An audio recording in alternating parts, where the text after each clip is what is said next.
여호와께서 모세에게 말씀하여 이르시되 너는 이스라엘 자손에게 명령하여 그들에게 이르라. 너희가 가나안 땅에 들어가는 때에 그 땅은 너희의 기업이 되리니 곧 가나안 사방 지경이라. 너희 남쪽은 에돔 곁에 접근한 신광야니 너희의 남쪽 경계는 동쪽으로 염해 끝에서 시작하여 돌아서 아그라빔 언덕 남쪽에 이르고 신을 지나 가데스 바네아의 남쪽에 이르고 또 하살라다를 지나 아스몬에 이르고 아스몬에서 돌아서 애굽 시내를 지나 바닥까지 이르느니라. 서쪽 경계는 대해가 경계가 되나니 이는 너희의 서쪽 경계니라. 북쪽 경계는 이러하니 대에서부터 호르산까지 그어라. 호르산에서 그어 하맛 어귀에 이르러 시닷에 이르고 그 경계가 또 시브론을 지나 하살에난에 이르나니 이는 너희의 북쪽 경계니라.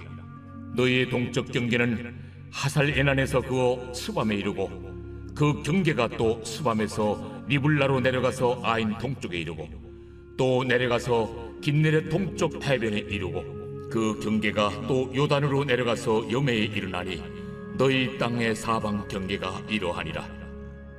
모세가 이스라엘 자손에게 명령하여 이르되 이는 너희가 제비 뽑아 받을 땅이라. 여호와께서 이것을 9지파 반쪽에게 주라고 명령하셨나니 이는 루벤 자손의 지파와 갓 자손의 지파가 함께 그들의 조상의 가문에 따라 그들의 기업을 받을 것이며 므낫세의 반쪽도 기업을 받았음이니라. 이 두 지파와 그 반지파는 여리고 맞은편 요단 건너편 곧 해돋는 쪽에서 그들의 기업을 받으리라. 할렐루야. 오늘 말씀 묵상에 함께 하신 여러분 모두를 주님의 이름으로 환영하고 축복합니다. 오늘 하루 말씀에 의지하여 승리하실 수 있길 바랍니다. 어제 본문에서는 출애굽 이후 지내온 장소들이 어디였는지를 알려주는 그 노정기와 또 가나안 땅에 들어가서 어떻게 행해야 할지를 말씀하신 내용이 나왔죠. 오늘 본문에서는 가나안 땅에서 받을 기업, 즉 땅의 경계에 대해서 말씀하고 있는데요. 오늘 본문 말씀을 통해 얻을 수 있는 영적 교훈을 함께 살펴보도록 하겠습니다. 먼저 한번 1, 2절 말씀 보시겠습니다. 여호와께서 모세에게 말씀하여 이르시되 너는 이스라엘 자손에게 명령하여 그들에게 이르라. 너희가 가나안 땅에 들어가는 때에 그 땅은 너희의 기업이 되리니 곧 가나안 사방 지경이라. 아멘. 하나님께서 가나안 땅에 들어가는 그때에 그 땅이 너희의 기업이 될 것이라고 말씀하십니다. 그리고 이렇게 사방 경계를 말씀하시는데요. 분명히 하나님께서 그 땅을 기업으로 주시리라고 약속하셨기 때문에 그들은 그 땅을 얻었죠. 그러나 그들 모두가 그 땅을 복되게 차지하고 복되게 누렸던 것은 아니라는 겁니다. 이방 나라들에 의해서 많은 괴로움을 당하기도 했고 또 결국 바벨론에 의해서 땅을 빼앗기고 포로로 잡혀가기도 했습니다. 하나님께서 주리라 약속하신 땅이 모두에게 복된 기업이 되지 못했음을 살펴보면서 왜 그러했는지 우리가 다른 성경의 말씀을 하나 떠올릴 수 있게 되는데요. 구약 37편에도 나와 있고 예수님께서 산상수훈 팔복에서도 하신 말씀인데 온유한 자는 땅을 기업으로 받을 것이다라는 말씀을 하셨습니다. 하나님은 우리에게 땅을 기업으로 주시고 지경을 넓혀 주시기를 원하시지만 하나님이 주신 땅을 기업으로 받아 복되게 누리기 위해서는 온유한 자가 되어야 된다는 겁니다. 온유함에 대해서는 여러 설명들이 많지만 시편 37편의 온유한 자 시편이 가장 적절한 정확한 또 설명이 되지 않을까 싶어요. 그래서 시편 37편 1절과 2절을 한번 보시면요. 악을 행하는 자들 때문에 불평하지 말며 불의를 행하는 자들 때문에 시기하지 말지어다. 그들은 풀과 같이 속히 배임을 당할 것이며 푸른 채소같이 쇠잔할 것이미로다. 아멘. 악을 행하는 자들과 불의를 행하는 자들이 심판을 당하지 않고 형통해 보이는 상황을 볼 때에 우리는 불평이 나올 때가 있죠. 도리 하나님 앞에서 의인으로서 살아가는 그의 삶에는 고난이 있을 때가 있어요. 이런 상황을 보면서 과연 하나님은 살아계시는가? 하나님은 악인을 심판하지 않고 무엇하고 계시는가 하는 그런 질문들이 떠오르기도 하고 불평이 나오기도 합니다. 그런 상황들을 그냥 바라보고 계시는 것 같아서 하나님을 향해 원망과 불평이 나오는 거죠. 공의로우신 하나님이심을 신뢰하며 참고 기다리는 것이 쉽지 않게 되면서 하나님께서 하셔야 할 그 복수의 일까지도 내가 하고 싶어지는 상황이 오는 겁니다. 바로 이러한 상황이 온유함을 잃어버리기 쉬운 상황인 거죠. 온유함을 잃어버린 자가 보이는 모습 중 하나가 분노하는 건데요. 모세가 바로 그러했습니다. 모세는 온유함이 지면의 모든 사람보다 더하다는 평을 하나님께 받은 사람이었습니다. 분노케 하는 이스라엘 백성들의 반복되는 불신과 죄악에도 불구하고 그는 하나님을 생각하며 참으며 온유함을 잃지 않았습니다. 그런데 민수기 20장에서 모세는 물을 달라고 하는 이스라엘 백성의 그 요구를 듣고 화가 치밀어 올랐습니다. 왜냐하면 그 일은 과거에 똑같은 상황에서 물을 달라고 불평했던 이스라엘 백성의 모습을 떠올렸기 때문입니다. 원망과 불평으로 40년간 고생해서 광야를 돌았건만 40년이 지나도 똑같은 모습을 보이는 그들의 모습을 보고 모세는 화가 치밀어 오른 겁니다. 하나님은 모세에게 반석에게 명하여 물을 내라 했지만 모세는 반석을 지팡이로 2번 치면서 화를 냈습니다. 그 분노로 말미암아 모세는 하나님의 책망을 받고 가나안 땅에 들어가지 못할 것이라는 말씀을 들었습니다. 온유함이 대단했던 그가 분노로 지켜야 할 선을 넘고 온유함을 잃어버리자 땅을 기업으로 얻지 못하게 되어버린 겁니다. 이 모세의 경우에서 보듯 온유함은 하나님의 공의로우심과 살아계심을 신뢰하며 악한 자들이 판을 치고 형통해 보이는 상황이라 해도 하나님 앞에서 겸손히 행하는 겁니다. 감정 따라 하지 않고 하나님의 통제 아래에 다스림을 받는 모습이 온유함인 겁니다. 스티븐 그레이스는 말했습니다. 온유함은 나약함, 관대함이나 수동적인 태도가 아니라 통제된 강인함이다. 통제된 강인함이다. 사랑하는 성도 여러분, 하나님께서 우리로 밟게 하고자 하시는 땅이 있어요. 넓혀주시고자 하는 지경들이 있습니다. 그것을 차지하려면 온유한 자가 돼야 된다는 겁니다. 분노 때문에 이를 그르치지 말아야 되는 거죠. 하나님의 손에 통제된 강인함을 가진, 그래서 감정을 다스릴 줄 아는 온유한 자 되어 하나님이 기업으로 주시는 땅을 복되게 받아 누리는 저와 여러분 다 되실 수 있기를 주님의 이름으로 축복합니다. 오늘 본문 3절부터 12절까지 보면 하나님께서 기업으로 주시는 요단 서쪽 경계부터 구체적으로 이렇게 삥 둘러서 설명해 주는데요. 순서는 남쪽부터입니다. 3절 말씀을 한번 같이 보시도록 하겠습니다. 너희 남쪽은 에돔 곁에 접근한 신광야니 너희의 남쪽 경계는 동쪽으로 여매 끝에서 시작하여 남쪽 경계죠. 6절을 보시면 서쪽 경계는 대해가 경계가 되나니 이는 너희의 서쪽 경계니라. 아멘. 서쪽 경계입니다. 또 9절도 보시면 그 경계가 또 시브론을 지나 하살 에난에 이르나니 이는 너희의 북쪽 경계니라.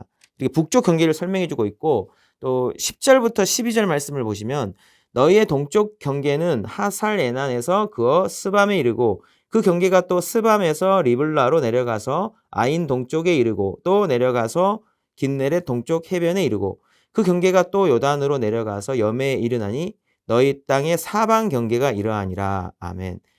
남쪽, 서쪽, 북쪽, 동쪽 이렇게 사방 경계를 자세하게 선을 그어주며 말씀하십니다. 사랑하는 성도 여러분, 이 말씀을 우리에게 어떻게 적용시켜 볼 수 있겠습니까? 하나님은 우리가 살기 위한 경계, 이 울타리, 선을 정해 주시는 분이시라는 겁니다. 하나님께서 주신 땅을 기업으로 받아 누리기 위해서 온유함이 있어야 된다고 했죠. 그 온유함을 다른 말로 하면 경계, 곧 선을 넘지 않는 것을 의미합니다. 모세는 선을 넘어버렸죠. 단순히 지역적인 경계만이 아니라 그 땅의 경계를 지어주시는 분이 하나님이시기 때문에 넘지 말아야 할 관계적, 영적인 경계선이 있는데 그 선을 넘어버렸다는 겁니다. 하나님께서 정해주신 그 선 안에서 행하는 것이 안전하다는 거죠. 하나님께서 처음 아담에게 에덴 동산을 주시며 경작하며 지키라 말씀했습니다. 동산의 각종 나무의 열매를 따먹으면서 살면 되는데 무엇을 경작하며 지키겠습니까? 경작하며 지키라는 말은 넘지 말아야 할 경계선을 지키라는 의미와도 같았습니다. 왜냐하면 하나님은 아담을 동산의 주인으로 삼아놓고 너 마음대로 임의대로 하라고 했습니다. 다만 동산 중앙에 있는 선악을 알게 하는 나무 열매는 먹지 말라고 했습니다. 먹는 날에는 반드시 죽으리라 했습니다. 선악과를 먹지 않는 것은 아담이 넘지 말아야 할 유일한 경계였습니다. 그것을 먹는 날에는 죽는다는 것은 하나님이 정해주신 그 선을 넘음으로 하나님이 더 이상 지켜줄 수 없는 안전하지 못한 상태가 된다는 것을 의미했던 겁니다. 아담은 선악과를 먹지 않으므로 하나님이 정해주신 경계만 넘지 않으면 됐는데 사단이 하와를 통해서 그 경계를 넘어버리도록 만들었습니다. 죄가 무엇입니까? 바로 선을 넘어버린 겁니다. 길이 있는데 길을 벗어난 겁니다. 탈선이라는 말이 있죠. 빠르게 달리는 열차가 탈선하면 이는 길을 벗어난 것이고 목적을 벗어난 것이고 곧 죽음을 의미하는 겁니다. 선을 넘는 것은 죄악이고 곧 사망을 의미하는 것과 마찬가지입니다. 관역의 선의 경계를 벗어나 날아가 버린 화살은 목적을 잃은 것이고 화살의 의미를 잃은 것으로 그것은 화살에게 있어서는 사망 선고와도 같은 겁니다.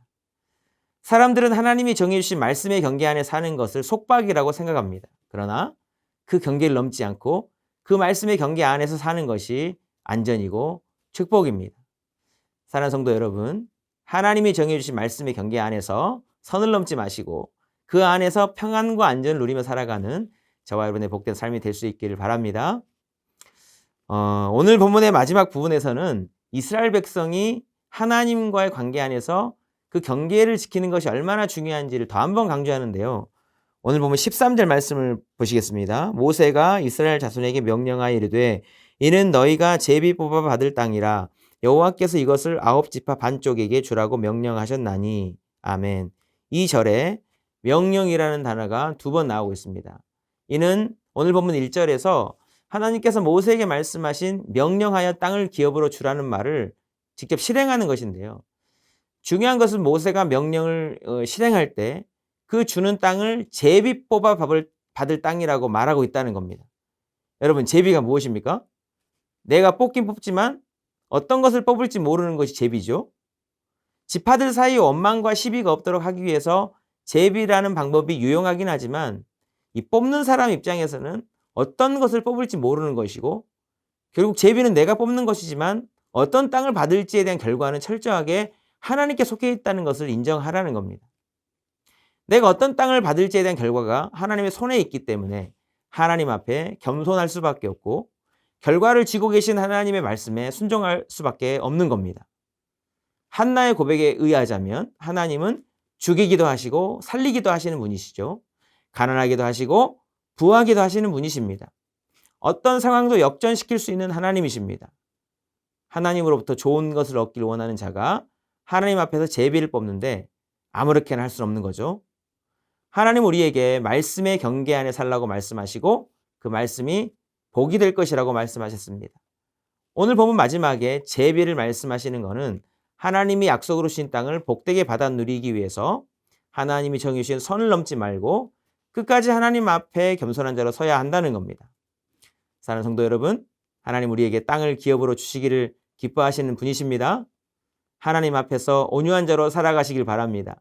하나님이 정해 놓으신 축복의 경계 안에서 살아가시길 축복합니다. 죄악 때문에 부끄러운 가운데 하나님 앞에 제비 뽑는 자가 아니라 겸손함과 온유함으로 하나님이 주시는 땅을 기업으로 복되게 받고 누리는 저와 여러분의 복된 삶이 될 수 있기를 주님의 이름으로 축복합니다. 기도하시겠습니다. 하나님 아버지, 저희에게도 온유한 마음을 허락해 주시옵소서. 순간의 분노로 이를 그르치는 자가 아니라 하나님 기뻐하시는 온유함으로 땅을 기업으로 차지하는 자 되게 하여 주옵소서. 하나님이 정해 주신 경계 안에서 행하는 믿음을 주시고 순종의 기쁨도 누리게 하여 주옵소서. 우리 인생의 결과가 하나님의 손에 달려있음을 인정하며 하나님의 선한 뜻에 순종하며 선한 인도하심을 구하는 자로 살게 하여 주옵소서. 감사드리며 예수님의 이름으로 기도드리옵나이다. 아멘.